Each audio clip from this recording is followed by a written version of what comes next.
Bienvenidos a esta nueva exploración. Hoy nos metemos con algo que, la verdad, sorprende bastante. Ideas muy cercanas al libertarismo, incluso al anarquismo, pero no de ahora, sino de la China de hace, más de 2500 años. Exacto. Es fascinante. Estamos hablando de los siglos sexto, quinto antes de Cristo, más o menos.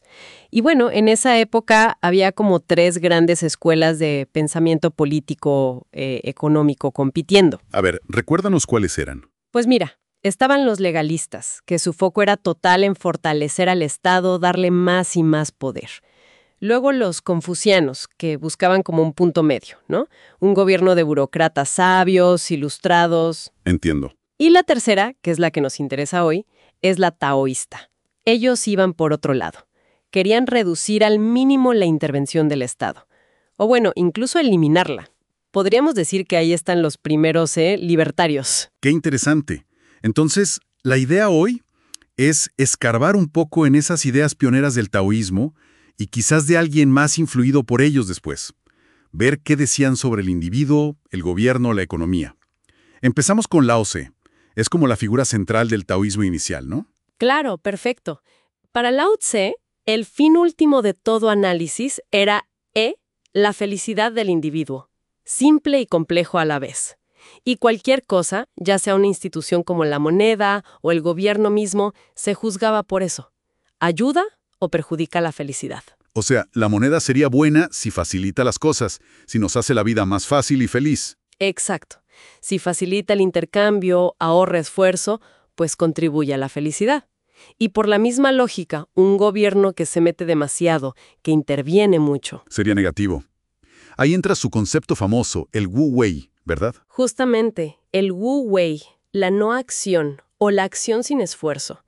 Lao Tse creía que si el gobierno, digamos, se quedaba quieto, si no intervenía, la economía florecería por sí misma y la gente sería más feliz. ¿Tenía la idea de que las regulaciones y los impuestos solo traían problemas? Sí, observó que solían generar confusión, malestar, revueltas incluso, y al final, pobreza. Era una crítica fuerte a la intervención. Pero, a ver, ¿él creía que era realista pensar que el gobierno iba a desaparecer así nomás? ¿O era más bien un ideal? Ahí está el punto. Era bastante pesimista en eso, la verdad. No veía muy probable que el Estado simplemente se fuera a disolver o que dejara de meterse en todo. Entiendo. Por eso, su consejo práctico era un poco resignado, digamos. Le recomendaba a la gente conformarse con poco, ser feliz con lo básico, porque el intervencionismo estatal parecía condenarlos a vivir con escasez de todos modos. Vale. Un pesimismo práctico.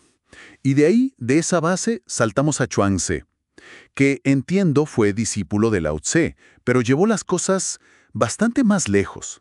Lo llaman el primer anarquista individualista.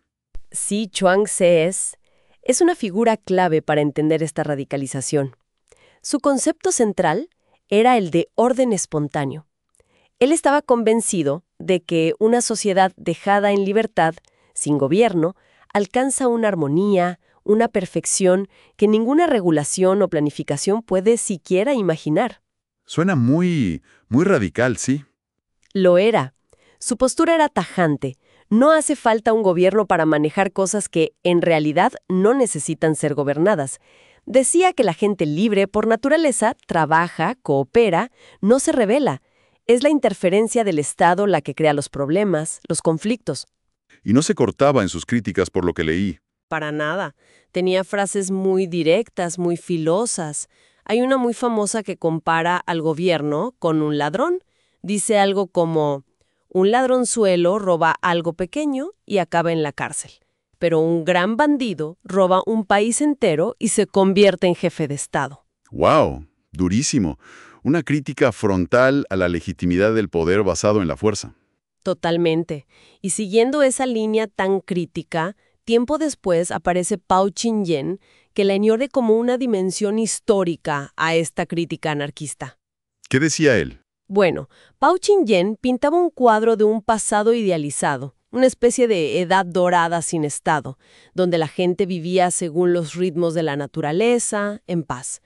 Según él, el Estado no surgió de forma natural o por consenso. Sino, Fue impuesto. Con violencia, con engaño, obligando a la gente común a trabajar para mantener a esa nueva clase gobernante. y también tenía algo que decir sobre la guerra y los conflictos, ¿no? Sí, ese es un punto muy interesante. Argumentaba que antes del Estado, las peleas eran pequeñas, locales, pero una vez que aparece el gobierno, los conflictos escalan. Se convierten en guerras a gran escala, donde se obliga a gente que no tenía ningún problema entre sí a matarse por los intereses de un gobernante, contra enemigos que ni conocían. ¡Qué visión tan cruda! ¿Y rechazaba la idea de que pudiera haber buenos gobernantes? Absolutamente. Su lógica era: ¿cómo puede ser bueno alguien cuya función principal es quitarle a la gente por la fuerza, los impuestos, lo que produce con su esfuerzo solo para mantener esa estructura de poder? Para él, la esencia misma del gobierno era controlar y saquear, no beneficiar. Incluso hablaba de un efecto contagio, ¿no? Sí, un efecto imitación, decía, que ver al Estado robar y saquear con aparente legitimidad, pues inspiraba a otros grupos a organizarse para hacer lo mismo. Es realmente impactante encontrar estas críticas tan radicales hace tanto tiempo. Pero no toda la influencia taoísta terminó en anarquismo puro.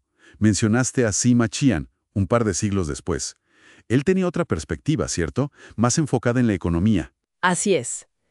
Sima Qian, ya estamos en el siglo II a.C., estaba influido por el taoísmo, sí. Pero su propuesta era diferente. Abogaba por un gobierno mínimo, muy limitado, pero con un énfasis particular: que el gobierno no compitiera con la gente, con el sector privado. Y a diferencia de Lao Tse, él no era pesimista sobre la prosperidad. Para nada. Era optimista. De hecho, animaba a la gente a desear, a querer prosperar, a buscar mejorar su situación. Creía que ese deseo era bueno. Era el motor que impulsaba la mejora de los bienes, de los servicios, la especialización, la división del trabajo. O sea, veía el interés propio como algo positivo para la sociedad en su conjunto. Totalmente. Elogiaba los mercados libres. Describió cómo estos mercados, sin necesidad de que nadie los dirija desde arriba, crean orden, coordinan la producción y fijan precios de manera eficiente. Incluso describió el papel del empresario. ¿En serio? ¿Cómo lo describía? Pues hablaba de cómo el empresario acumula capital, organiza el trabajo de otros y toma decisiones sobre qué producir basándose en las señales que le da el mercado, como por ejemplo si sube el precio de la carne de cerdo o el del pollo. Es increíble. Es alucinante que describiera la función de señal de los precios hace más de 2000 años. Y creo que también tocó el tema de la inflación, ¿puede ser? Efectivamente. Observó algo clave: que cuando el gobierno empezaba a acuñar más monedas o a bajarle la calidad al metal de las monedas existentes, pues, se necesitaba más de ese dinero para comprar las mismas cosas de antes. Lo que hoy llamamos inflación. Exacto. Él lo llamó una ilusión de subida de precios. Y no tuvo pelos en la lengua para decir quién era el culpable: el gobierno, por envilecer la moneda. Bueno, si hacemos un repaso rápido, lo verdaderamente fuerte de todo esto es encontrar estas ideas tan, podríamos decir, modernas, ¿no? La felicidad individual como objetivo, la idea del orden espontáneo, la crítica tan dura a la coerción del Estado e incluso análisis sobre cómo funcionan los mercados o qué causan la inflación. Todo eso ya estaba ahí, articulado, en la China de hace 2500 años. Sin duda. Es un recordatorio potente de que las grandes preguntas sobre la libertad, el poder, la economía, no son un invento reciente ni exclusivo de una sola cultura. Son debates que acompañan a la humanidad desde hace mucho. Y encontrar respuestas tan elaboradas en ese contexto antiguo es realmente fascinante. Totalmente de acuerdo.